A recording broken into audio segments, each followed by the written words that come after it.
Maka nasihat Rasulullah pertama tadi itu, jagalah Allah maka Allah akan menjagamu. Apa maknanya? Dalam tafsirnya itu dijelaskan menjaga Allah itu artinya adalah menjaga hak-haknya Allah. Nah gitu ya.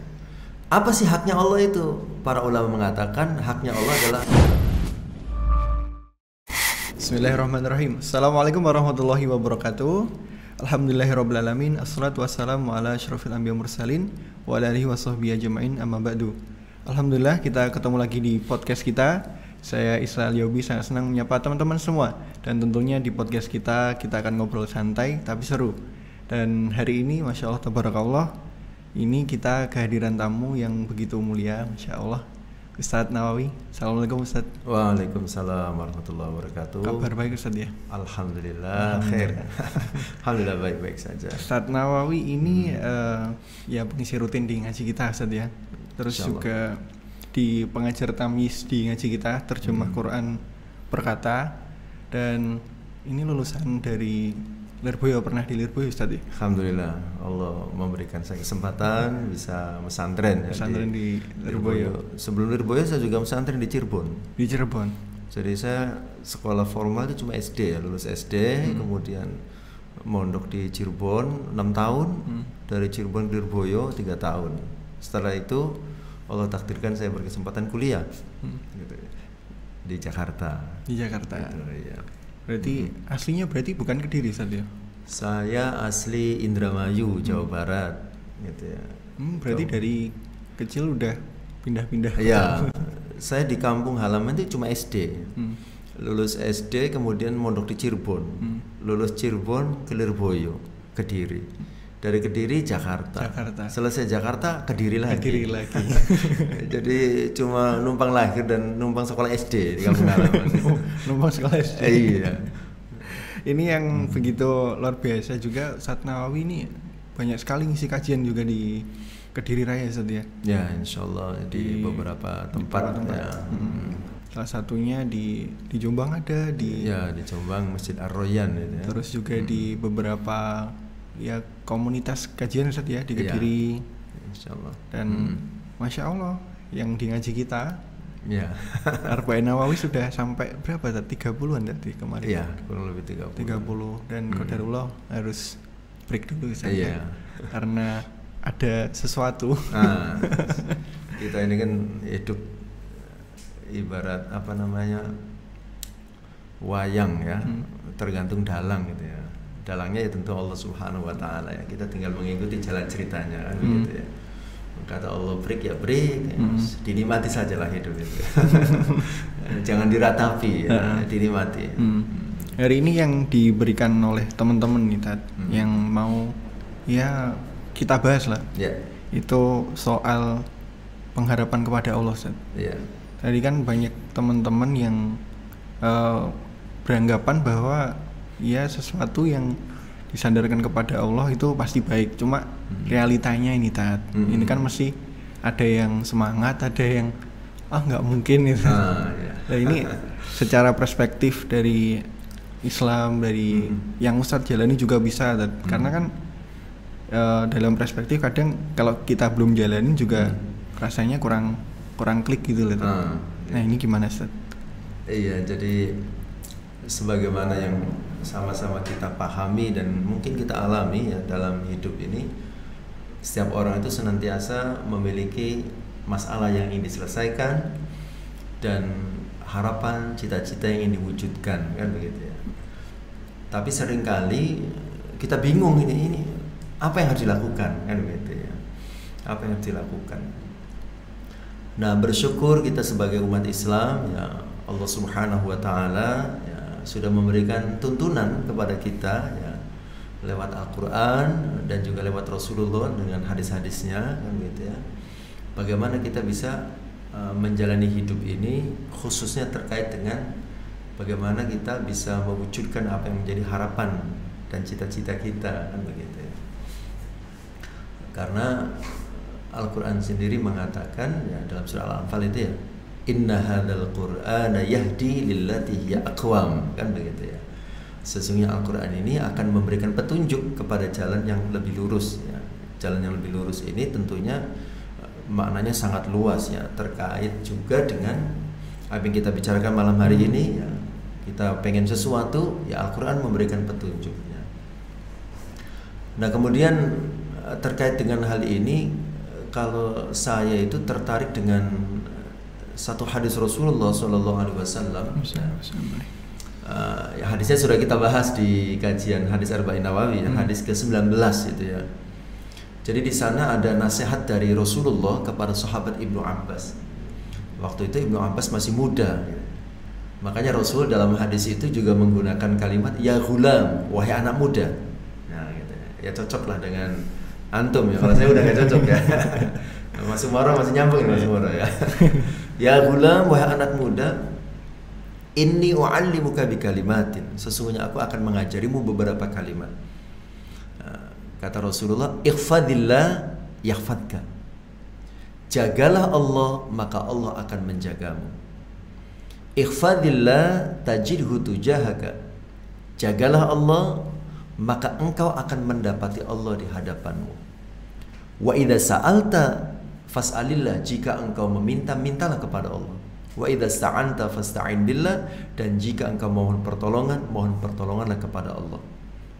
Nah kemudian yang selanjutnya kata Rasulullah, wa'lam, ketahuilah, lawistama'atil ummatu ya, seandainya umat berkumpul ya, ayyang fa'uka bisyai'in, untuk memberikan kemanfaatan kepadamu, lam yang fa'uka illa bisyai'in qad kataballahu ilaik.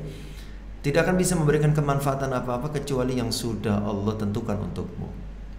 Begitu pula sebaliknya, walau istama'u ala ayyadurruka bisyai'in lam yadurruka illa bisyai'in qad katabahu alaik. Seandainya mereka berkumpul untuk mencelakai dirimu, maka mereka tidak akan bisa melakukan apa-apa kecuali memang apa yang sudah ditakdirkan atasmu. Rufi'atil aqlam wa jaffatis suhuf ya. Rufi'atil aqlam, pena telah diangkat, wa jaffatis suhuf, dan tinta telah mengering. Nah di dalam hadis ini intinya ya Mas Islah dan juga teman-teman sahabat muda Kediri yang dirahmati Allah ya, bahwa kalau kita ingin ya apa yang menjadi harapan dan cita-cita kita itu diwujudkan oleh Allah Subhanahu wa taala ya, diwujudkan oleh Allah, maka nasihat Rasulullah pertama tadi itu, jagalah Allah maka Allah akan menjagamu. Apa maknanya? Dalam tafsirnya itu dijelaskan menjaga Allah itu artinya adalah menjaga hak-haknya Allah. Nah gitu ya. Apa sih haknya Allah itu? Para ulama mengatakan haknya Allah adalah hak untuk disembah, hak untuk tidak disekutukan pada saat kita beribadah, hak untuk dilaksanakan perintah-perintahnya, hak untuk ditinggalkan larangan-larangannya. Nah kalau kita sudah bisa memenuhi hak Allah ini, yahfadka kata Rasulullah, maka Allah akan menjaga hakmu. Artinya apa yang menjadi hak kita akan dipenuhi oleh Allah Subhanahu wa taala. Hak untuk mendapatkan keselamatan, hak mendapatkan kebahagiaan, hak mendapatkan kesuksesan. Termasuk Mas Umaro ya, hak mendapatkan jodoh. Nah, itu otomatis akan Allah berikan. Begitu ya. Itu secara otomatis akan diberikan oleh Allah. Jadi yang penting penuhi hak Allah, maka Allah akan memenuhi apa yang menjadi hak kita. Itu udah cukup tadi ya. Atau ya, itu secara garis besar seperti itu poinnya. Tetapi kemudian kan kita harus implementasikan dalam sikap dan perilaku hidup kita, kan begitu ya. Makanya implementasinya itu juga terwujud dalam dua hal yang sama-sama kita pahami. Kalau kita ingin sesuatu, dua hal yang harus kita lakukan, ikhtiar dan doa. Nah ikhtiar itu ya ada ikhtiar zahir, ada ikhtiar batin. Ya gitu ya. Ada dua berarti. Iya ikhtiar itu ya. Ikhtiar zahir itu adalah ya langkah-langkah yang jelas. Kita pengen apa? Maka kita harus melakukannya langkah-langkahnya. Ya. Seumpamanya kita pengen pergi haji seumpamanya. Ya langkah-langkah zahirnya harus jelas. Ya kita menabung kan begitu ya. Kemudian kita belajar ilmunya, baca-baca buku manasik haji dan seterusnya. Itu langkah zahirnya. Langkah batinnya ya ruhiyah kita, spiritual kita. Hubungan kita dengan Allah Subhanahu wa taala. Kan begitu ya. Di antaranya tentunya ya dengan memperbanyak ibadah pada Allah Subhanahu wa taala, taqarruban ilallah, sholat tahajud, sholat sunnah dan lain sebagainya, kan begitu ya. Itu kita lakukan. Kemudian juga tentu dibarengi dengan doa, kan begitu ya. Ya itu diantaranya yang perlu kita lakukan ya. Jadi ibadah dengan maksimal, terus menjauhi kemaksiatan juga ya Ustaz? Ya termasuk. Nah iya betul. Jadi saya baca dalam tafsirnya itu, kalau orang sudah memenuhi hak Allah, salah satu memenuhi hak Allah itu dalam tafsir hadis Arba'in Nawawi itu adalah dengan melakukan amal soleh. Ya, dalam surah An-Nahl ayat 97 kalau tidak salah itu Allah mengatakan, man 'amila shalihan min dzakarin aw untha wa huwa mu'minun falanuhyiyannahu hayatan thayyibah wa lanajziyannahum ajrahum bi ahsani ma kanu ya'malun. Siapa yang melakukan amal soleh, baik laki-laki ataupun perempuan, maka sudah menjadi jaminan kata Allah, falanuhyiyannahu hayatan thayyibah. Pasti aku akan memberikan ia kehidupan yang baik. Lakukan amal soleh, diberikan kehidupan yang baik. Kehidupan ekonominya baik, kehidupan rumah tangganya baik, semua hal-hal yang dibutuhkan dalam hidupnya diberikan kebaikan, dan di akhirat diberikan pahala.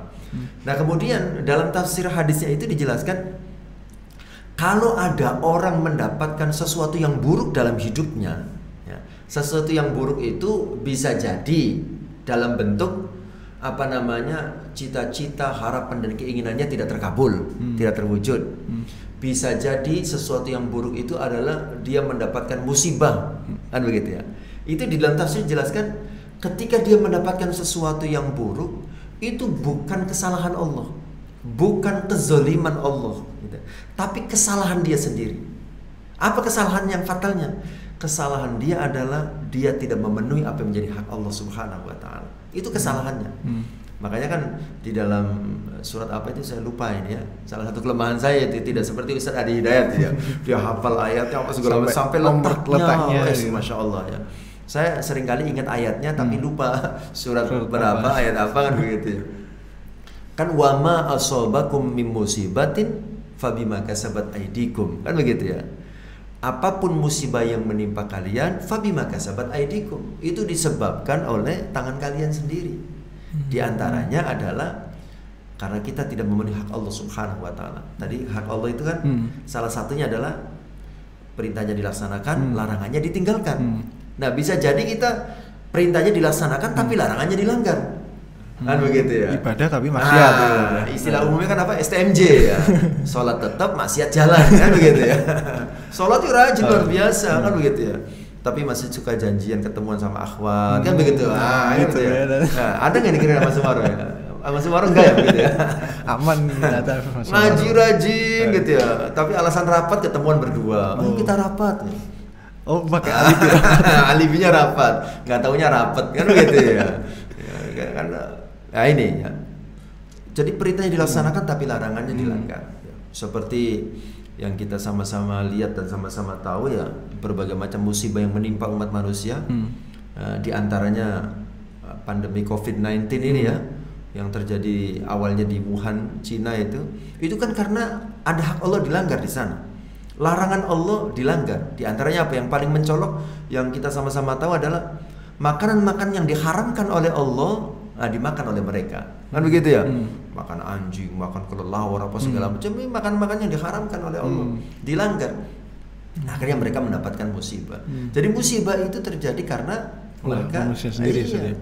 Termasuk kita, bisa jadi doa-doa kita, harapan dan keinginan kita tidak terkabul, salah satunya karena larangan Allah dilanggar, kan begitu ya.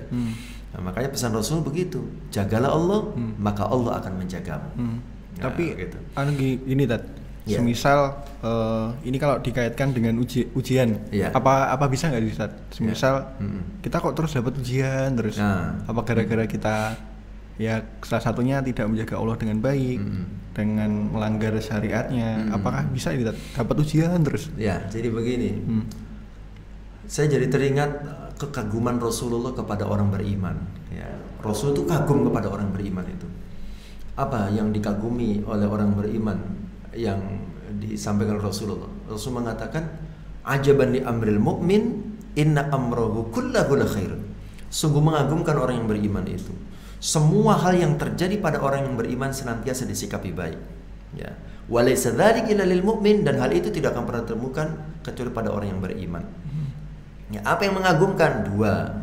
In asobathu sarra'u syakara. Kalau dia mendapatkan kegembiraan, mendapatkan nikmat, terwujudnya cita-cita dan harapan seumpamanya gitu ya, syakara, dia bersyukur pada Allah. Wa in asobathu dharra'u sabara. Kalau dia mendapatkan ujian dan cobaan, dia akan bersabar. Nah, terkait dengan pertanyaan tadi ya, bahwa kan ada orang yang bertanya, kita sudah berusaha taat, kita sudah berusaha ibadah, kita sudah berusaha meninggalkan maksiat kan begitu, tapi kok masih saja mendapatkan musibah.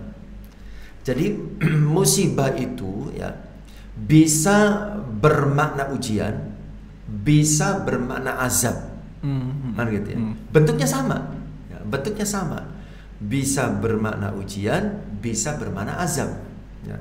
Tergantung bagaimana keadaan kita saat mendapatkan itu. Ya. Kalau kita mendapatkan musibah itu dalam posisi kita sedang dalam ketaatan kepada Allah Subhanahu wa taala, itu namanya ujian. Nah, gitu ya. Sudah rajin sholat, sudah rajin ibadah, sudah rajin segala macam menghindari dosa dan maksiat, tapi masih mendapat musibah, itu namanya ujian. Ya.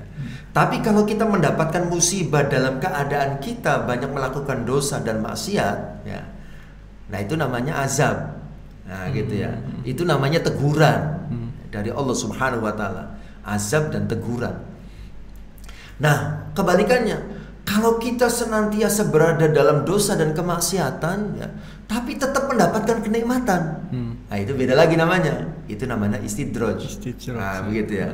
Makanya kalau kita yang merasa tidak terlalu taat kepada Allah, ya, tidak terlalu rajin beribadah, bahkan sering melakukan dosa dan kemaksiatan, tapi kalau rezeki lancar, urusan beres, itu jangan senang, justru harus mawas diri. Wah, ini jangan-jangan istidraj ini, kan begitu ya. Ya, jadi kembali ke masalah utamanya tadi, kalau kita sudah merasa menjaga hak Allah dan seterusnya gitu ya, tapi kok tetap saja belum terwujud harapan dan keinginan, bahkan malah mendapatkan musibah, bagi kita orang beriman itu namanya adalah ujian. Nah, gitu ya. Dalam menghadapi ujian ini harus selain sabar gitu ya. Ini kan sabar itu kan gampang. Menjalaninya gimana? Ya. Nah, ini yang banyak disalahpahami oleh orang terkait dengan sabar gitu ya. Sabar itu maknanya bukan diam. Sabar itu maknanya bukan berhenti. Sabar itu maknanya bukan mundur. Sabar itu maknanya bukan menyerah. Sabar itu maknanya bukan pasif. Tapi sabar itu artinya adalah bertahan dalam segala situasi. Bertahan dalam proses ikhtiar yang sedang dilakukan. Kalau kita punya harapan, punya cita-cita, kita berikhtiar. Nah, kemudian pada saat dalam melakukan ikhtiar itu terjadi proses jatuh bangun. Yang namanya sabar itu apa? Bertahan dalam proses itu. Seperti yang dicontohkan oleh Rasulullah, beliau diperintahkan berdakwah oleh Allah Subhanahu wa taala. Pada saat beliau berdakwah, beliau menemui banyak ujian, rintangan, cobaan dan seterusnya. Dilempari batu, dilempari kotoran, diludahi, bahkan sampai diperangi, diembargo dan seterusnya. Kemudian Allah merintahkan beliau sabar, ya. Bagaimana cara Rasul bersabar? Apakah Rasul diam? Apakah Rasul menyerah? Apakah Rasul mundur? Tidak. Rasul bertahan dalam proses ikhtiar yang dilakukannya. Ya. Tapi mungkin merubah strategi, seumpamanya kan begitu ya. Tetap berikhtiar, tapi merubah strategi bagaimana proses ikhtiar untuk mencapai tujuan itu.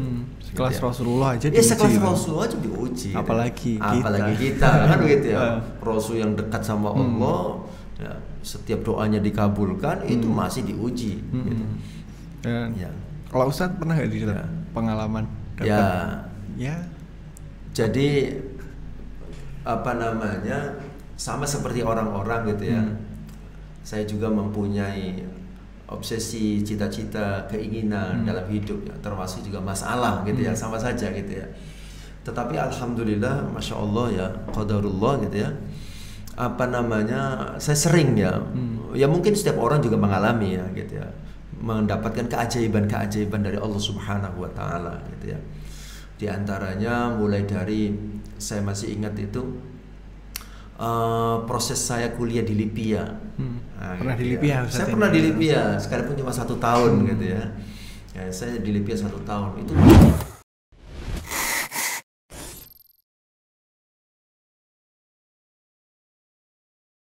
Jadi kesimpulan dari cerita saya di satu penggal pengalaman hidup saya ini adalah, poinnya adalah salah satu hal yang bisa membuat doa kita terkabul adalah